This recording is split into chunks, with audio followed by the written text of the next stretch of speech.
बिस्मिल्लाहिर्रहमानिर्रहीम। आबादगार साथियों, अस्सलाम वालेकुम। दोस्तों, ये मुझे हथ में वणनि जो बिज यानी ककड़ा आहिनि। त असांजो नारो इहो ई रहियो आहे सदाईं त भलो आबादगार उहो जेको पंहिंजो बिज पाण रखे। हींअर फुटनि जी सीज़न हले पई, उन करे सभिनी आबादगार साथियुनि खे गुज़ारिश आहे त कोशिशि कनि जेका वैरायटी उन्हनि सुठी लहे पई, जेका हुनजे इलाइक़े में सुठो परफॉर्म करे पई, उन वैरायटी जो बिज पहिरीं पिक छॾे, पहिरियों चूंडो छॾे, ॿिए चूंडे मां बिज रखणु शुरू कनि। पोइ सुभाणे ईअं न थिए जो बारिशूं पइजी वञनि ऐं तव्हांखे सुठो बिज न मिले या तव्हां मार्केट जे रहम करम ते लाइ वञो। त उन करे असां पाण इहा बाग फारनि जे लाइ बिज कढूं पिया। त उन में असांजी कोशिशि इहा आहे त बारिशुनि खां अॻे जेको आहे सो पंहिंजी पूरत या कुझु दोस्त असांखां वठंदा आहिनि ओड़े पाड़े जा ज़मीदार, त उन्हनि जो पूरा करे छॾियो।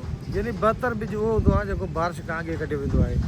उनजी जर्मिनेशन 90% वण जी थींदी आहे। न त अक्सर करे असांजो आबादगार पंजाब जे रहम करम ते हूंदो आहे। पंजाब में हमेशह बिज फुटी 9 महीने खां पोइ ईंदी आहे। 8 महीने में तव्हांखे ख़बर आहे त बारिशूं अची वेंदियूं आहिनि, उन करे बिज सॼो डिस्टर्ब थी वेंदो आहे ऐं पुसियल फुटनि जा जेके बिज निकिरंदा आहिनि उनजो ॼम 50%, 45%, कॾहिं त 40% मिलंदो आहे। जॾहिं त हीअ बारिशुनि खां अॻे जा जेके बिज कढिया वेंदा आहिनि उहे बिज जेके ॼमंदा 90% ऐं 72 ॼम थींदो आहे। उन करे सभिनी दोस्तनि खे चऊं था त जंहिंखे जेतिरी ज़रूरत आहे उन हिसाब सां ऐं उहा वैरायटी जेका उन भली लहे पई उन जो बिज रखनि त बहितर थींदो। तव्हां दोस्तनि जी वॾी महिरबानी।